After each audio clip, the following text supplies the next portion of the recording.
Alors maintenant, j'aimerais vous poser une question très complexe. Très complexe. D'abord, une question un peu plus simple. Le minyan de femme est à 8h15. D'accord? Une femme arrive à 8h16. On est dans un endroit très yéké, ça veut dire l'inverse de thune. On a déjà commencé la lecture. La femme, elle arrive, elle entend, il a déjà fait le premier pasouk. Est-ce qu'elle n'a plus qu'à aller chercher un autre minyan? Ou est-ce qu'elle peut rattraper? Non, pas du tout. Le temps qu'elle a rattrapé le pasouk. De quoi? Déjà, elle a raté les brachot. Elle peut les rattraper elle-même. Les brachot, on a dit c'est pas grave. Elle peut les rattraper elle-même. Bien sûr, elle peut proba. Alors elle rattrape après à la fin? Non, au début. Alors elle rattrape le pasouk, elle rattrape tout alors. Elle peut rattraper. Le temps qu'elle rattrape, elle va rater la suite. Hein?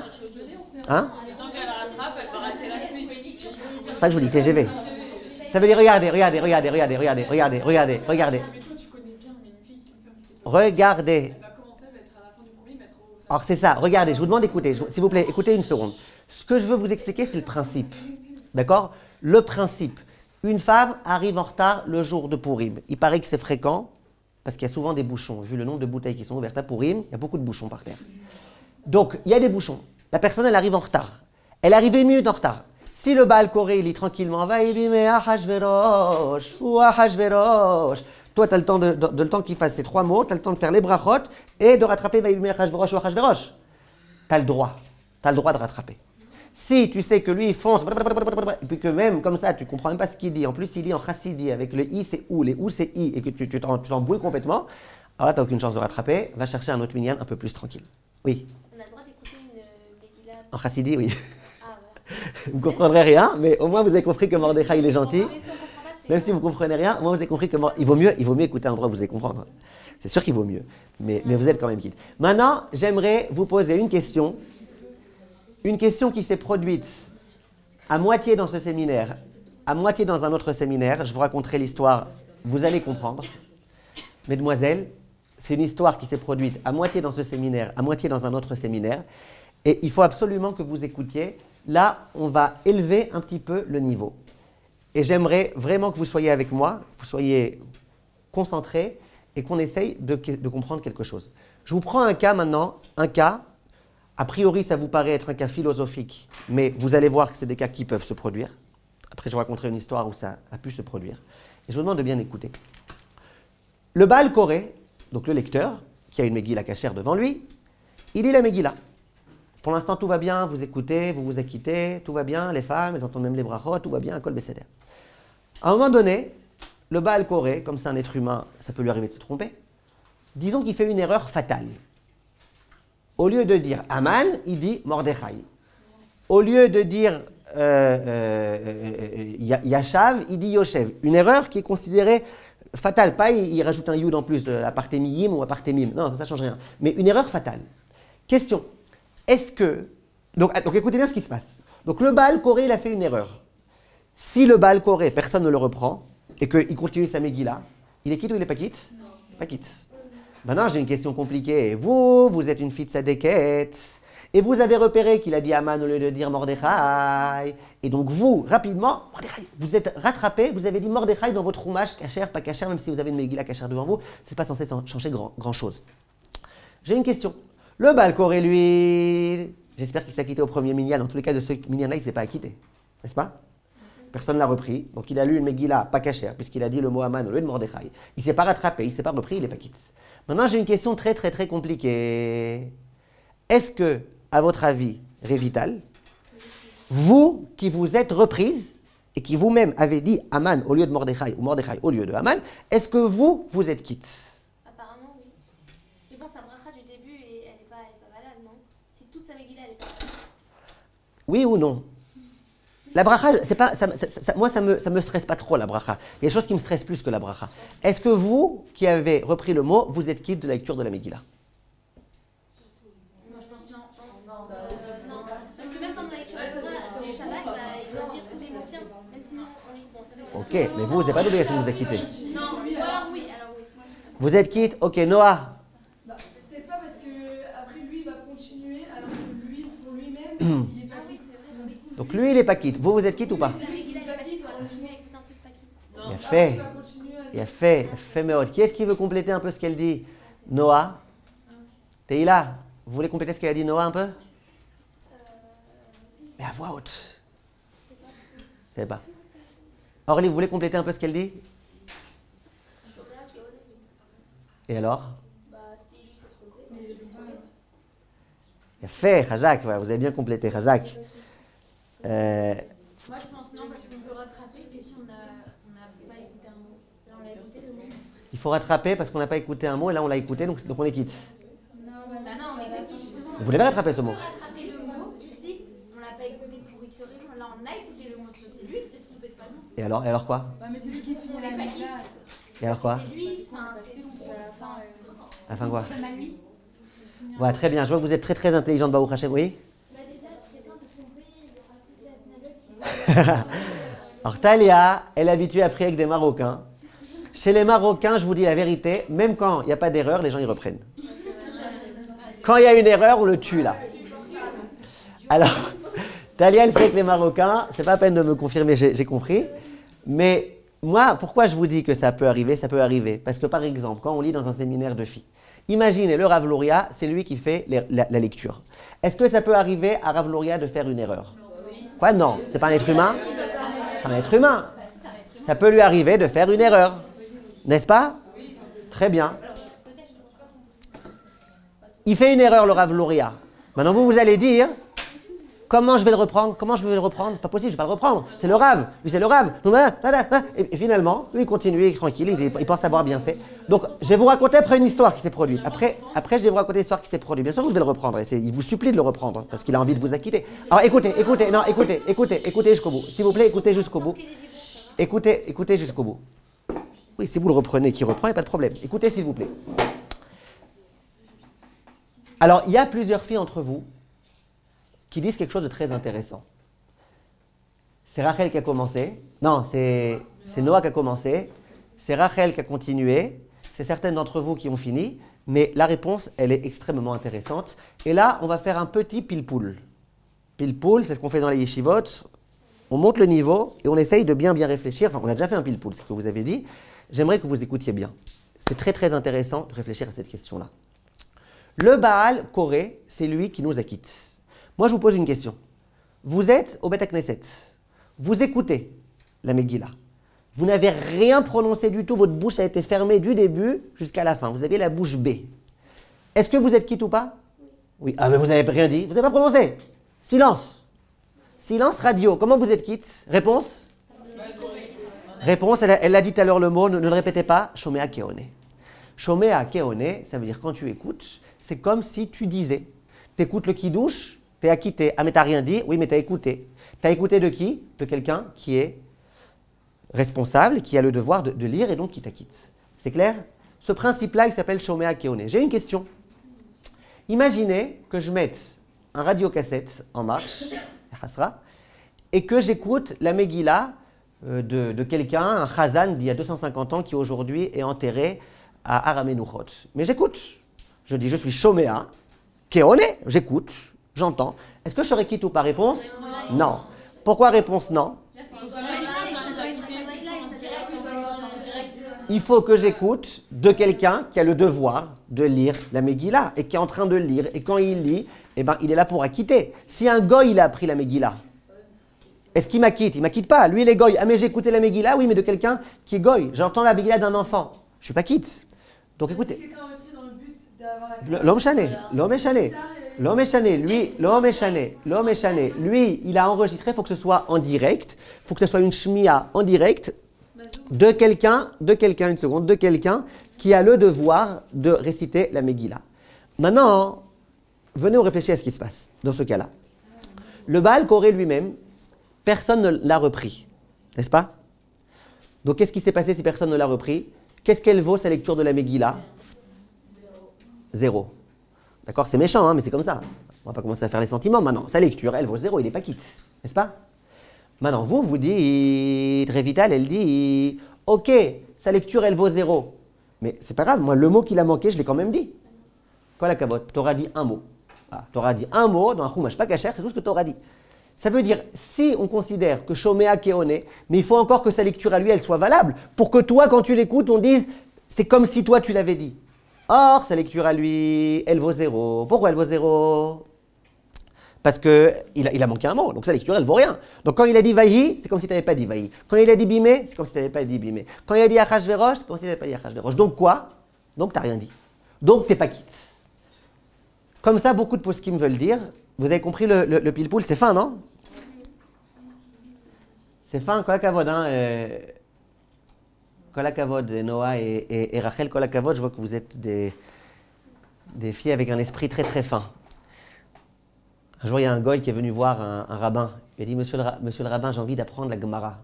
Il dit, vous les goyim, qu'est-ce que tu veux? Vous n'êtes pas formaté pour ça. Il dit, comment ça? Moi, j'ai fait les grandes universités, je suis un champion. Allez, apprenez-moi la Gemara. Vous ne pouvez pas. Il dit, c'est quoi? Posez-moi des questions. Montrez-moi un peu c'est quoi la Gemara. Et vous allez voir que je sais répondre. Il dit, il n'y a pas de problème. Soit le cas de deux ramoneurs qui descendent dans une cheminée. Il y en a un qui sort noir, tout sali, l'autre qui sort propre. Lequel des deux va se laver? Alors, bien évidemment, il dit, celui qui est sale. Le rabbin, il dit, non monsieur, vous voyez, vous n'êtes pas fait pour la Gemara. Celui qui va se laver, c'est celui qui est propre. Pourquoi? Celui qui est propre, il voit face à lui celui qui est sale. Donc il pense que si lui, il est sale, lui aussi, visiblement, il est sale. Donc il va se laver. Par contre, celui qui est sale, il voit celui qui est propre. Donc il se dit, si lui, il est propre, c'est que moi, je suis propre, donc il ne va pas se laver. Il fait, ouh, c'est ça la Gemara? Je commence à comprendre un peu, c'est quoi la Gemara? Non, tu n'as rien compris, je te pose une autre question. Tu as deux ramoneurs qui descendent par une cheminée. Il y en a un qui sort propre. Il y en a un qui sort sale. Lequel des deux va se laver? Il dit, vous venez de me dire, j'ai compris. Il dit, non, les deux vont se laver. Comment vous pouvez le dire? Les deux vont se laver. Pourquoi? Celui qui est propre, il voit face à lui quelqu'un qui est sale, donc il pense que lui, il est sale. Donc qu'est-ce qu'il fait? Il va se laver. Mais celui qui est en face, il va se dire, mais il est bizarre celui-là. S'il est blanc, il est propre. Alors pourquoi il se lave? Ah, visiblement, c'est parce qu'il m'a vu que je suis sale. Et c'est pour ça que quoi? Qu'il s'est lavé. Donc moi, je dois être sale. Donc il va se laver lui aussi. Donc les deux vont se laver. Il dit, ah, ouais, pas mal, hein. C'est ça la Gemara? Il dit, non, t'as rien compris. Écoute-moi bien. T'as deux ramoneurs qui descendent d'une cheminée. T'en as un qui sort propre, l'autre qui sort sale. Lequel des deux va se laver? Il dit, ça y est, là, vous me l'avez dit. Il dit, non. Comment tu veux que deux ramoneurs passent par une même cheminée, que l'un soit propre et que l'autre soit sale? Il dit, j'ai compris, moi, c'est quoi la Gemara? D'accord? Voilà, c'était un peu long comme blague judaïka. Mais en tout cas, c'était juste pour faire un petit firgoun à Noah et à Rachel. Et si vous voulez que je vous fasse un autre firgoun, je crois que si à chaque bonne réponse que vous donnez, je dois vous offrir un livre, il faut que j'écrive encore beaucoup de livres, Bezrat Hashem. Alors, on continue, Bezrat Hashem. Maintenant, je vous ai promis de vous raconter une histoire. Alors, je vais vous raconter une histoire. Cette fois-ci, pas marrante du tout. Quand j'enseigne la halakha et les halakhot de Purim, vous vous imaginez bien que je m'adresse aux filles de séminaire et que je leur dise, s'il vous plaît, comprenez bien que si le Baal Koré il fait une erreur et que vous ne le reprenez pas et que personne n'est là pour le reprendre et qu'il n'y a pas là-bas de Marocaine pour le reprendre, sachez que vous n'allez pas être quitte. Donc, qu'est-ce que je supplie les filles? Je leur dis, s'il vous plaît, vous voulez être quitte pour Purim, vous ne voulez pas être quitte. Vous avez une mitzvah, vous avez le devoir. Donc, s'il vous plaît, je sais que souvent, c'est les rabbanim du séminaire qui vont vous lire peut-être la Megillah, mais s'il vous plaît, reprenez. Et j'ai l'habitude de dire aussi que moi, chaque année, je lis la Megillah. Depuis plusieurs années, je lis la Megillah au séminaire de la rabbinite Agaï.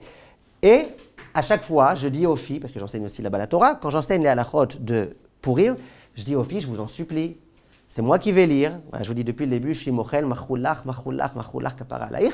S'il te plaît, si je fais une erreur, reprends-moi.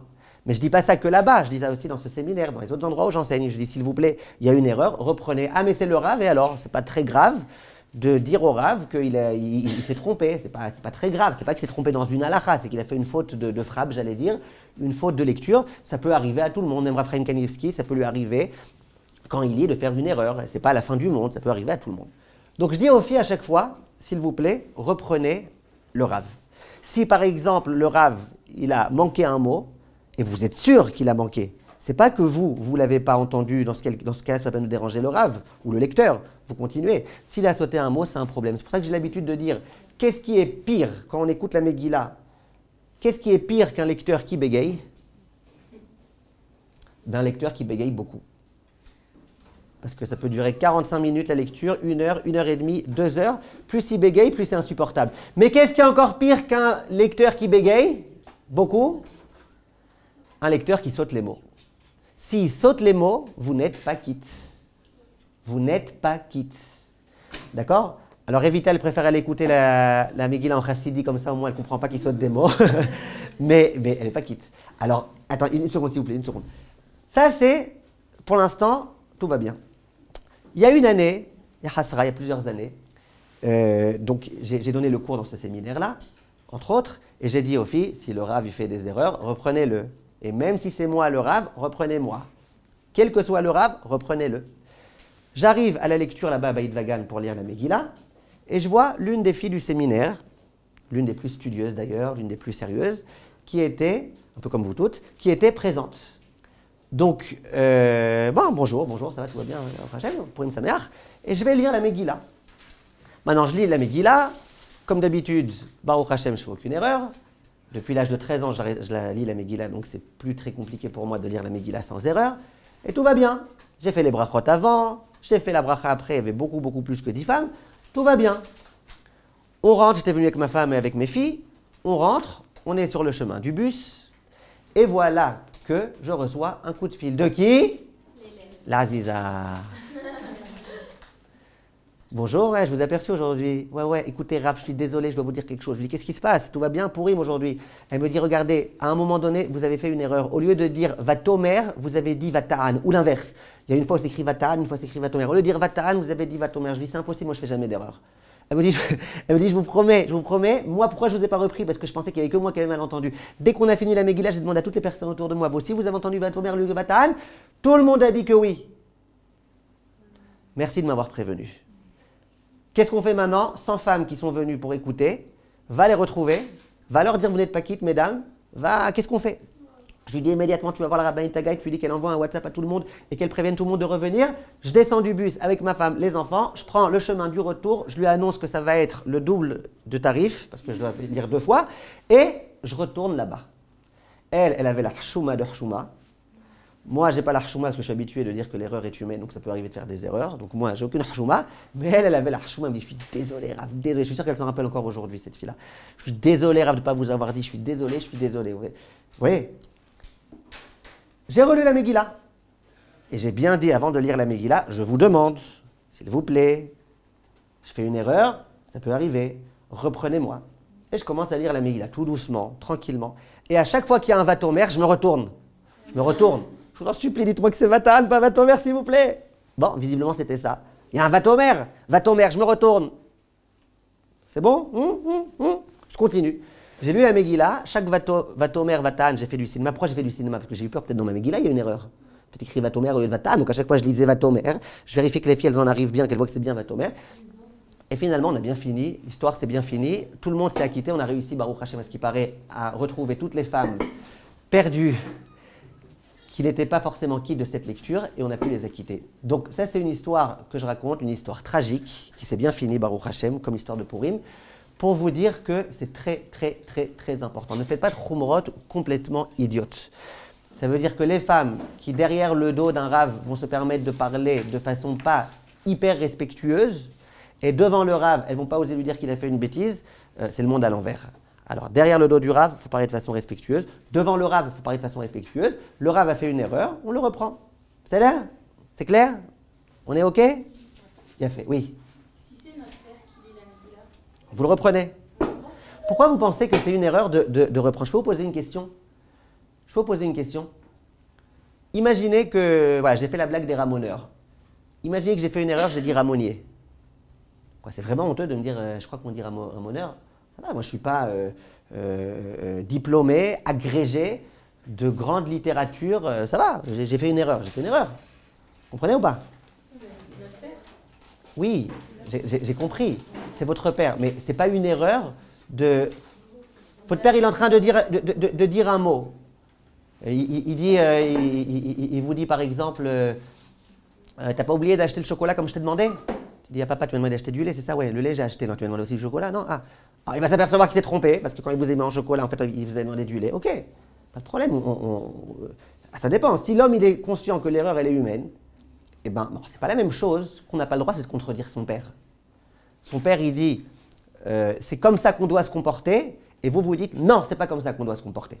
Alors là, il y a des halachot dans le Chod Kiboudorim. Il faut dire à son père, papa, moi j'ai appris différemment. Est-ce que tu es sûr que... Pas lui dire, non, papa, tu te trompes. Mais même là, on peut lui dire.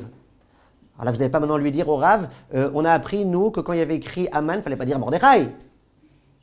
Là, il va vraiment me prendre pour une folle, le Rav Louria, dans l'histoire. Ok, vous comprenez? Ouais, mais à la synagogue, quand les femmes elles sont en haut. Voilà, alors à la synagogue, elle vous a dit, Talia, elle vous a dit, à la synagogue, on ne laisse jamais le Baal Koré faire une erreur, même quand il ne fait pas d'erreur, on le reprend. Donc ne vous inquiétez pas, ne jouez pas le rôle des hommes. Laissez-leur jouer leur rôle, ils le jouent déjà trop bien, c'est pas la peine de prendre leur place. C'est clair, ça va? Top, on continue?